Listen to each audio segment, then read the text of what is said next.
Welcome to episode 132 of the Selling Your Screenplay podcast. I'm Ashley Scott Myers, screenwriter and blogger over at sellingyourscreenplay.com. Today I'm talking with Rick Ramage, who is a writer and producer. Rick wrote such films as Stigmata starring Patricia Arquette and The Proposition starring Kenneth Branagh. So stay tuned for that. If you find this episode valuable, please help me out by giving me a review in iTunes or leaving a comment on YouTube or retweeting the podcast on Twitter or liking it on Facebook. These social media shares really do help spread word about the podcast, so they're very much appreciated. Any websites or links that I mention in the podcast can be found on my blog in the show notes. I also publish a transcript with every episode in case you'd rather read the show or look at something later on. You can find all the podcast show notes at www.sellingyourscreenplay.com/podcasts. If you want my free guide, How to Sell a Screenplay in 5 Weeks, you can pick that up by going to sellingyourscreenplay.com/guide. It's completely free. You just put in your email address and I'll send you a new lesson once per week for 5 weeks, along with a bunch of bonus lessons. I teach the whole process of how to sell your screenplay in that guide, how to write a professional logline inquiry letter, how to find agents, managers, and producers who are looking for material. Really is everything you need to know to sell your screenplay. Just go to sellingyourscreenplay.com/guide. So I'm now deep into production on my crime thriller feature film, The Pinch. We're shooting July 9th through July 29th, so I'm pre-recording a bunch of podcast episodes in late June, so I'll be able to keep publishing the podcast through July while I'm out shooting the film. I'm going to try and put out updates through the various social media channels, so please follow me on Twitter, and that's twitter.com/Ashley Myers, or like SYS on Facebook, that's facebook.com/sellingyourscreenplay, or subscribe to our YouTube channel, which is youtube.com/sellingyourscreenplay. And I just set up a new Instagram account, which is instagram.com/Ashley Scott Myers. I have someone who will be shooting some behind the scenes footage, so I'll try and get that posted to YouTube and Facebook as we're shooting. And I will have my cell phone and just snap some pictures, and I'll try and publish those to Twitter and Instagram. So keep an eye out for all of that and wish me luck. So I will keep new episodes coming out through July, but I won't be able to give real-time updates. So check out my various social media channels for those real-time updates on the shooting of The Pinch. And once the movie is completed, I'll be back and I'll give a full wrap-up of the entire process of shooting the film. So that's what I'm working on. So now let's get into the main segment.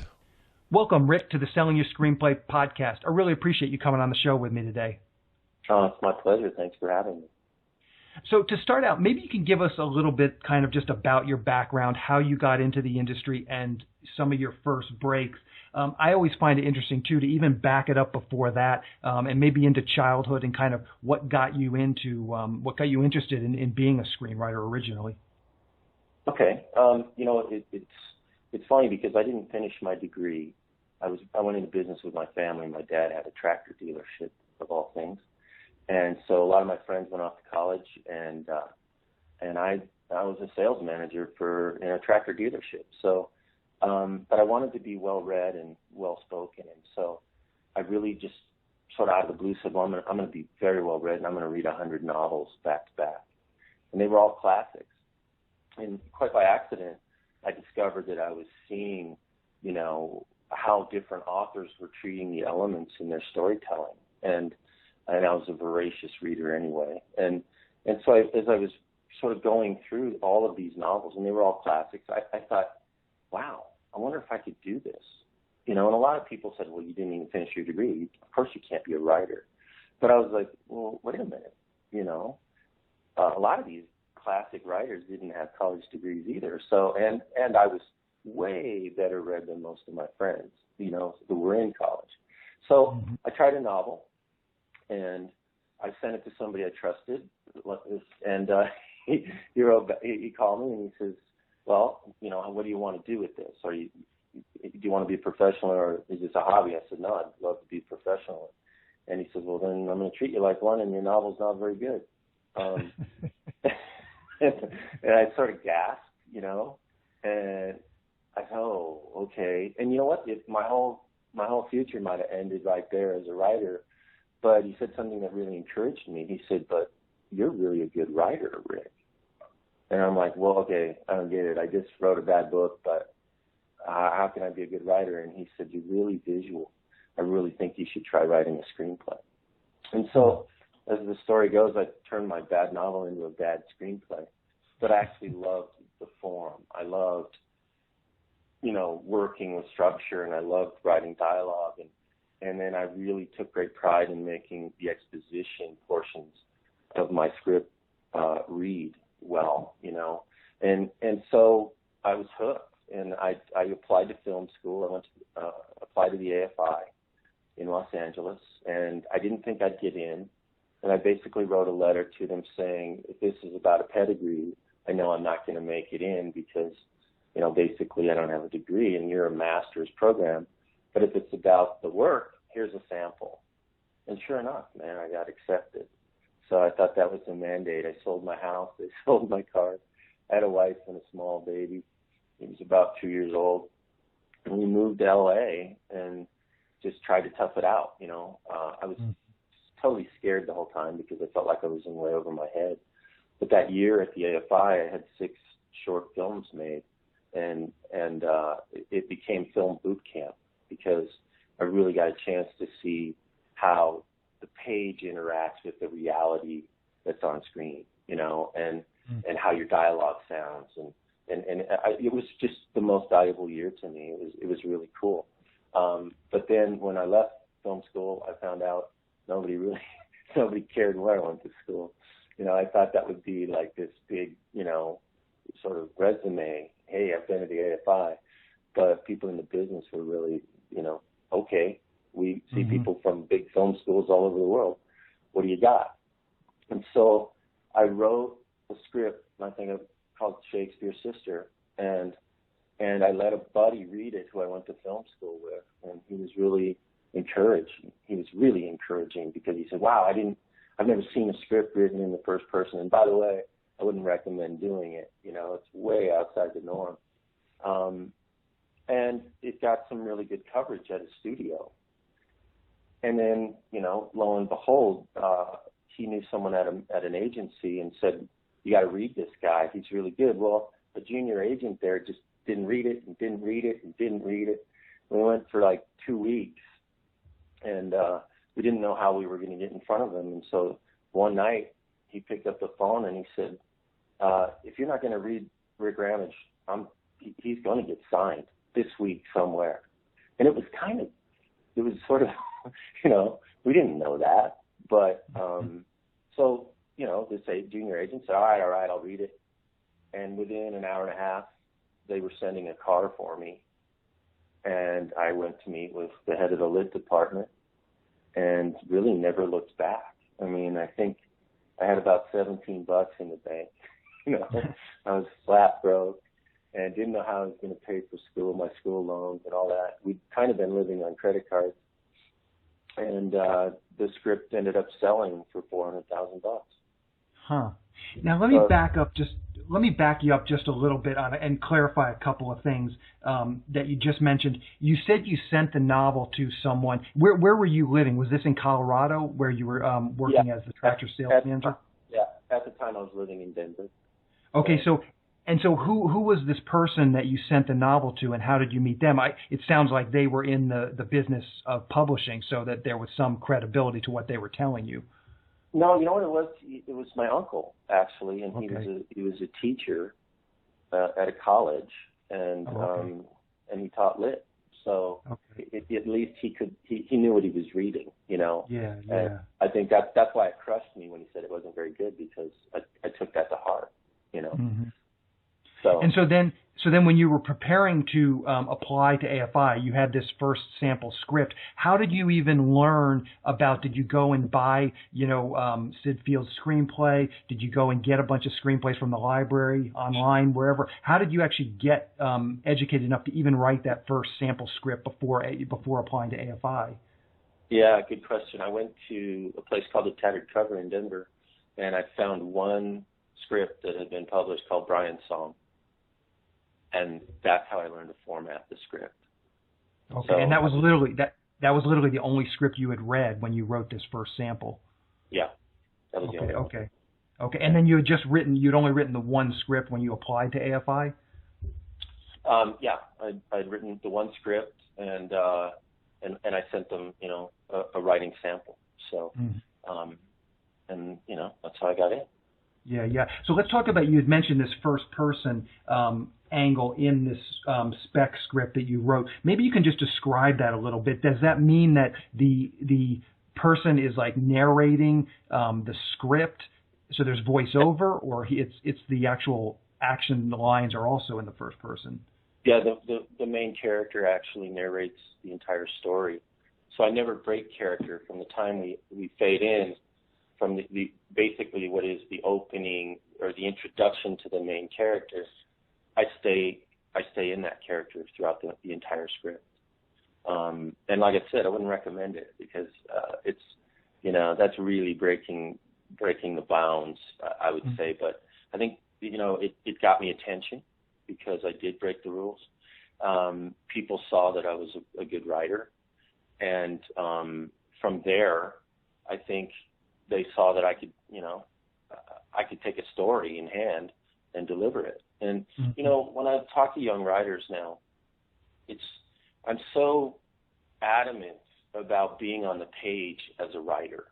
I think more and more as I'm going through rewrites and I see the way people are writing scripts, it worries me because I'm just not sure that they're putting any soul into the work. You've just got to be a writer. It's a literary document. You're telling a story, and anymore, a lot of the young writers I see, they're laying down slug lines, and they're minimizing the drama that's taking place on the page. And so I never do that, and I think it's the single biggest reason that I've sold so many scripts is that I'm on the page, man. I mean, I once had a big actor say, "You cheat." And I started to laugh, and I said, "What do you mean I cheat?" He goes, "You're on the page. You're telling me what to think." And I'm like, "That's called subtext." And he's like, "I love it. It drew me in." But he said, "I just don't see scripts like this." And I said, "Well, cool. You're here." And I think there's something to that. You've got to make these roles attractive to actors. Yes, through the dialogue, but most of the good actors are looking for the subtext that's written between the dialogue, Yeah. And I pay very special attention to that. Yeah. I'm really adamant about it. Sorry, I got long-winded there. Yeah, no problem at all. So now let's continue your story. You've signed with an agency, and what was sort of the next steps of actually making some money as a screenwriter? Did they send you out on writing assignments? Did you write some more spec scripts? What were sort of the next steps after getting the agent? Well, what was so important about the next step is once I signed with that agency, it's their job to make sure everybody in town reads you. By that, I mean they want everyone to be familiar with your work, and yes, they did end up. There were a couple places that wanted to own it, and that's how we arrived at that price. But what's so important about what happened at that point is once everybody read me, even if they didn't want to buy that script, guess what? A lot of places had said, "Hey, what's Rick doing? Because we have a script that we want him to look at to rewrite." And it's that first writing sample, if you will, whether it sells or not, that really gets you the work. It really gets you attention. And so that's what happened to me. I literally sold that script, but now people were using it like a writing sample to say, "Hey, have you read Rick Ramage? Have we ever got a project for him?" And once again, it wasn't because I was a nice guy. It's because they were responding to the writing. Yeah. And so what has happened to, this is kind of an aside, what has happened to that Shakespeare script? They paid you the $400,000 for it. Did it come close to getting produced? It was made, actually. They it's kind of funny. They said, "We have to change the title," and it broke my heart because I love Shakespeare's sister. Virginia Woolf had a theory that if Shakespeare had had a sister, we never would have known her as a writer because in those days, women weren't recognized as intellectuals. So we changed the title to The Proposition, and it was made with Kenneth Branagh as the main character. Okay. Madeline Stowe Neil Patrick Harris and Robert Loggia. So, and William Hurt. Don't forget William Hurt. Yeah. Okay. So then take us through kind of what your career looked like for the next couple of years. You've got this good spec script sale. You're getting some writing assignments. Did you continue to write spec scripts? Did you continue to just take on writing assignments? And maybe, I mean, at least on IMDb, Stigmata is your next produced credit. So maybe kind of take us through that window of your life and what, you know, a screenwriter's career looks like and feels like. Right. Well, actually, I think by the time I went 14 or 15 years without ever being unemployed in that town, which is pretty good. Because it's one thing to sell a script, and it's quite another to have someone to spend tens of millions of dollars on it. You know, getting a movie made is a completely different procedure, you know, because people can all agree, yeah, we like this script, but regimes and studios change.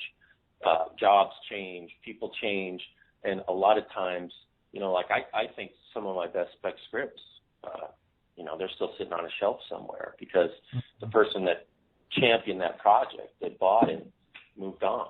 You know, it can take years to get a film made, and so you've really got to stay in front of people. I mean, the development process can take years, you know, and I don't mean that to in any way dissuade people, but it's the reality. When you sell a script, it's going to go through drafts. You know, it's funny with the Proposition. I think we did 12 drafts, and we ended up shooting the first draft. We had gone full circle. You know, and I have Kenneth Branagh to thank for that because he's the one that finally said we're doing the first draft, the one I read. You know, and that's what made that movie, for me, such an astounding experience because, you know, those guys were really good to that script. I mean, if it said Arthur takes the steps 2 at a time, they took them 2 at a time, you know. So, and I know that can be very rare, but I suppose between Shakespeare's Sister or The Proposition and Stigmata, I'd probably sold 3 or 4 specs, and I'd probably done, I don't know, as many assignments, you know. So, and I think that's the other thing I try to stress to people. This is a business, and if you are blessed enough to become known as a good writer, you know, a lot of people have great ideas. I've had them, you know, where it's a great idea, but to really sustain a living and make a living in Hollywood, man, if you can get people to think of you as a writer where they can bring their project to you for help, you know, for a rewrite or for notes or whatever it is, then you're going to make a good living in Hollywood because, you know, great writers in Hollywood breathe rarefied air. Everybody wants their services. You know? Now, one thing I'd be curious, I throw this question out to a lot of the writers that come on my podcast, and I'd be curious to get your take on it. And it sounds like Shakespeare's Sister is a prime example of it. How do you handle development when you're getting notes that you don't necessarily agree with? And again, we don't have to talk specifically about this project, but it certainly sounds like that project veered away from your original vision. So maybe that's a good example of that. But I don't think people coming into the industry fully understand how much a part of this business it is, taking notes from executives and producers and directors and actors and anybody else that cares to offer them, and having to go back and implement notes that you may or may not agree with. Yeah, you know, these people are pulling for you. They, you know, the executives, producers, everybody in that room wants, you know, there's this great euphoric high. You know, you just sold a spec and it's like in your mind it's perfect, so let's go make this movie. And you get in that room and boy, you know, the gong can drop really quick because they didn't always buy it because it's a perfect script. They bought it because they saw something in it that they wanted to develop or someone else did or their boss did. And now it's their job to, you know, fix the damn thing. You know? So you get in there and you really have to be a professional. You have to, you know, I made it a point never to argue with an executive because I always knew they want the best. They want to get they want this movie to get made, right? So what I would do, and my pat answer was, that's really interesting. And I wasn't being condescending. I always used to say, okay, well, that's an interesting note. Let me work with that. Let me think about that. And then two things have just happened, right? I look open-minded, even though I might be shocked, but I look open-minded, and I didn't just embarrass that guy in front of his staff or that woman, because I think I've worked for more women in Hollywood than men, but I didn't embarrass anybody in the room. And you can't believe how many thank yous I used to get after the meeting, because a lot of them would say, man, I know that was tough, but thank you. Thanks for having an open mind. And you know what? Then I would go home, and I would really consider it. I would try it, whatever that note was, because sometimes they worked. Sometimes I couldn't grasp it in the room, but it was a pretty good note when I went home and worked with it. I used to call it work the problem, and I'd go home and work the problem, and sometimes it would work, and sometimes it didn't. But I would always call and say, you know what? I want you to see these pages. I've tried really hard. I don't think it's working. And you know what? 9 out of 10 times they would agree. But they were always very grateful that I made the effort. So I hope I answered your question. Yeah, no, absolutely. So let's talk just a minute about your transition to a producer. At what point in your career did you get into actually being a producer on some of these projects? I worked for studios almost exclusively. The whole independent film world was very foreign to me. And then one day my manager called and said, hey, I got a script for you. It happens to be in television. And I was like, nah, I don't want TV. Really? And I worried. Does that mean I'm slipping? Does that mean my career's over? And she said, no, I really want you to, I want you to look at this script, because you'd be a executive producer. And I went, huh? Really? I'd be a producer? Yeah, you would be. Well, I knew nothing about producing, right? But what I did know is how to write a bulletproof script. So I went in. It was a really cool story, and I worked for the first time with another writer who was a very good writer, very good guy, and we ended up getting our pilot greenlit, and I was learning as I was going. The thing that's really interesting about it when I look back is not one person ever sat me down and said, here's what you do. And I think this is why my background in sales was so important. I understood how to close the deal. I would ask for the sale. I would never do it so boldly, but I always knew when it was time to leave someone's office and you want to leave them on a high. And I think my sales background really helped me out with that.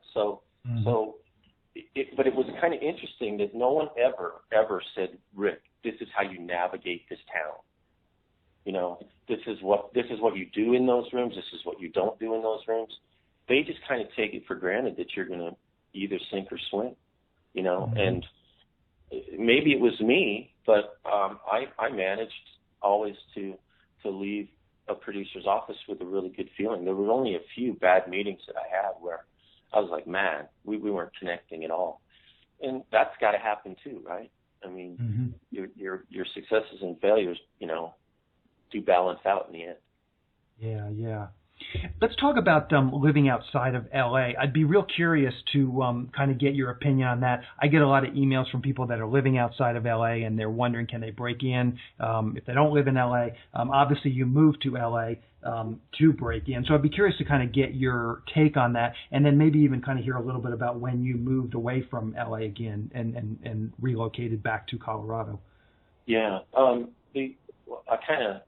I moved back as soon as I started making money as a writer. I moved back to Denver because this is where I wanted to raise my family or my kids. And so that was a pragmatic decision. And you know what else I realized? That I was not going to do well in the film culture of doing, meetings every day. And as I'm a writer, man, that's how I get through my day. I love telling stories. And taking meetings becomes just, I think, after a while, sort of horrible. I hate to say that, but, they're all kind of the same, especially meet and greets. and they're important to a point. But once I sort of planted my flag and said, I'm going back to Denver, all of a sudden, if someone wanted to see me, guess what? They would fly me out. And then I knew that was an important meeting, because somebody was getting permission to fly Rick Ramage out and talk about the story.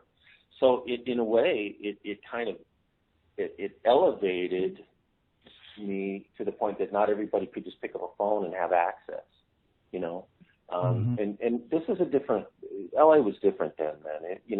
Agencies were more boutique-y.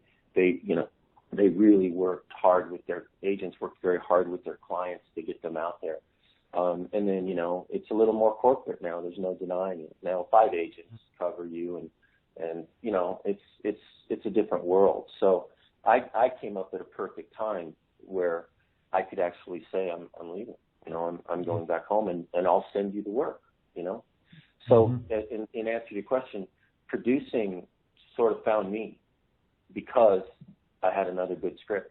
Once we went to pilot, it was at UPN at the time. They picked up the series, and that's when I really sort of watched real producers do it. A showrunner, oh my God, those guys are real producers. They're fantastic with story, but they also, the showrunner that I learned from, his name is Scott Shepard. He was fantastic. He was fantastic with story. He was, because TV is a different world. It moves fast. I called it a meat grinder because, in my sort of, spoiled little world of being a feature writer, I rarely had to answer to hard deadlines or anything like that.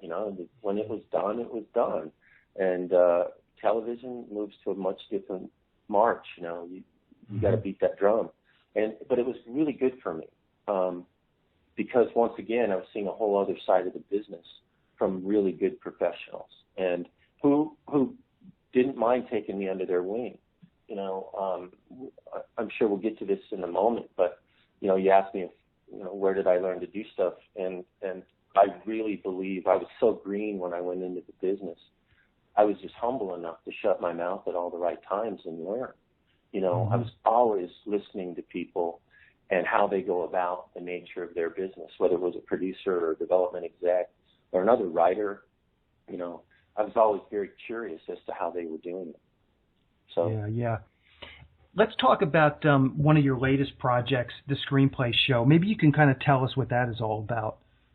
Sure. You know what? It was actually an unplanned great segue because the Screenplay Show for me, I took 3 or 4 years off.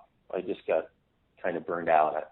I always used to say, look, I don't want to be in this business if I ever get cynical. So I did a couple TV shows. I did Peacemakers.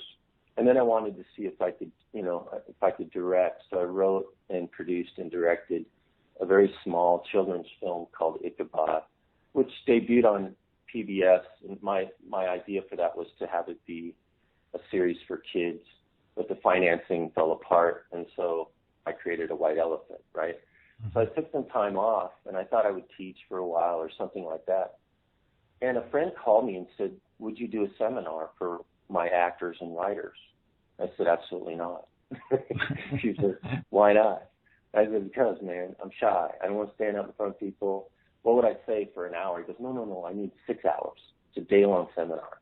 And I just laughed. I hung up the phone. I'm like, no, crazy. Well, he kept dogging me, And finally one day, I gave in. I don't even know why. And I said, Peter, I don't even know if I know how I do things. I've never thought about it. I just do it. And he said, no, you just need to like put it out there. And so the one thing I did know is I didn't want to do a talking head seminar where I stand up there and lecture people, on how I do things. So what I did is I brought in my editor from Ichabod and I said, okay, we literally have to go create a show because these poor people are going to be bored to death if they have to listen to me for 6 hours. So, but what I stumbled upon was kind of fun. In other words, to show writers a character arc, and by the way, actors were in that audience too. What I did is I took The Shining, and we literally broke down Jack from beginning to end, and it was fascinating even for me to see the arc of his madness, as he descended into madness. And I put the page numbers of the script next to those pictures, and I started to show it forwards and backwards, and the audience gasped. They were like, wow, we haven't seen this. And I was kind of like, yeah, that was a good idea. And so we treated the whole sort of seminar that way. And I had examples of, transitions and examples of subtext and what it looks like on a page and what it looks like on the screen. And so I got through the 6 hours, and I was so relieved. People were really happy. I was like, great, I'm done. And a guy came up to me and he said, so you're going to film this, right? And I said, no. And he goes, oh, but you have to. And he offered me this ungodly amount of money to do it. And I said, well, I don't get it. And he said, well, I do. I'm in the seminar business, and this is one of the best I've been to. You really taught me something. And I said, well, how nice, So I kept his card, and turned out he did quite well in the seminar business. And I talked to my manager, and I said, what do you think of this? I'm going to send you something. And so I sent her a little clip of what I was thinking. And what I do in the screenplay show is I really do want people to see and hear how the page interacts with what I'm thinking on film. And so I built a black box in my house. Everybody knows what a black box is. But while I'm talking about, for instance, the first episode's about method versus madness, I think it's really important for writers to find a method, both physical and intellectually. But the methods of other writers that I was talking about happened in the black box. And it took on a really fun narrative tone. So, it wasn't me as a talking head, and it became visually interesting, which is the first thing a screenwriter has to learn. Mm-hmm. Be visually interesting, And so she said, wow, this is really special. Are you doing this? I said, well, I think I might. So over the next year, what it did, the other thing, sorry, I'll digress for a moment. During the seminar, people had more questions about the writing experience as they did the nuts and bolts. I mean, they kept me longer because they had all these questions. Well, what is it like to be in the room? What do you have to do to get there? And I realized, okay, a lot of people here know the nuts and bolts, but what they're really curious about is how did I get there? How did I do it? And so while I was sort of playing with ways to present, my seminar, I came up with, well, this is silly. I should just write it as a show, because I started to merge my experiences with the techniques that I was learning from the fantastic talent that I was getting to work with. And when I say fantastic, I mean every big director in the business I was learning, because I was in business with most of them. And you really can't tally that kind of experience. And so it occurred to me, you know what, I'm going to share this. I don't know if anybody will listen. I don't know if anybody will come. They might think I'm crazy, because I have a really different approach to screenwriting, a really different approach. It has to be a personal experience for me. And I think when I was saying earlier, I worry because I never see anybody's soul anymore. They're not on the page. Well, that's what I do. And so in the screenplay show, it's going to be a narrative of my experiences in Hollywood, along with the tricks of the trade that I've learned over my 25 years, and will it work? I don't know. It's so different. But we're getting really fantastic feedback, and I'm really pleased by it. So, that's the show in a nutshell. Okay. And is it a series of these videos that you watch online, or is it one long video? How does it kind of break down? It'll be 10 episodes.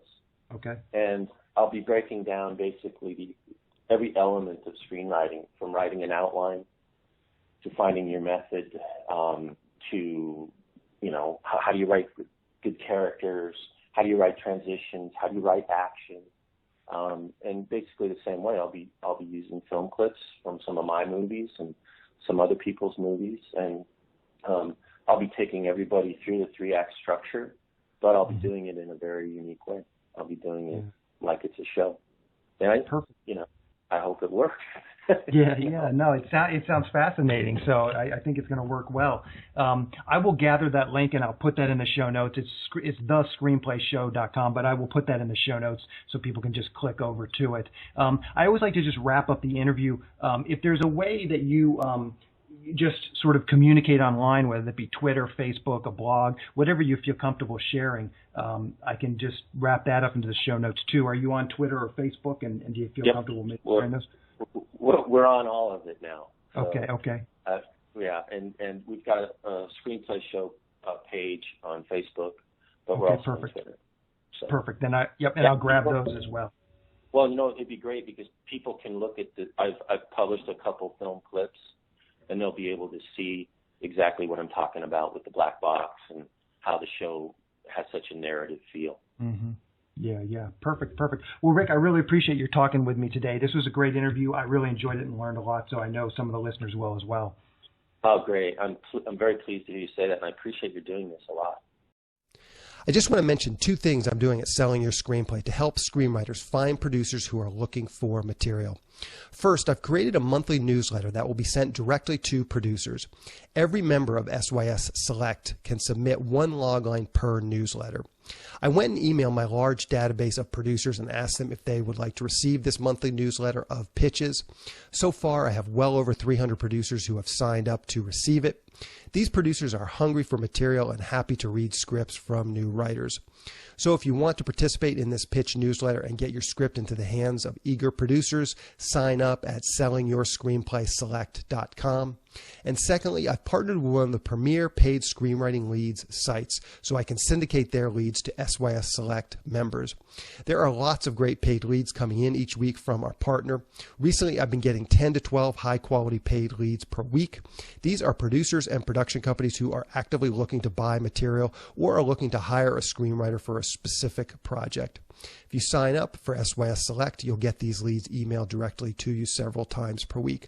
These leads run the gamut from production companies looking for a specific type of spec script to producers looking to hire a screenwriter to write up one of their ideas. There are shorts, features, producers looking for TV and web series pilots. It's a huge array of different types of projects that these producers are looking for. And these leads are exclusive to our partner and SYS Select members. To sign up, go to sellingyourscreenplayselect.com. Again, that's sellingyourscreenplayselect.com. That's the show. Thank you for listening.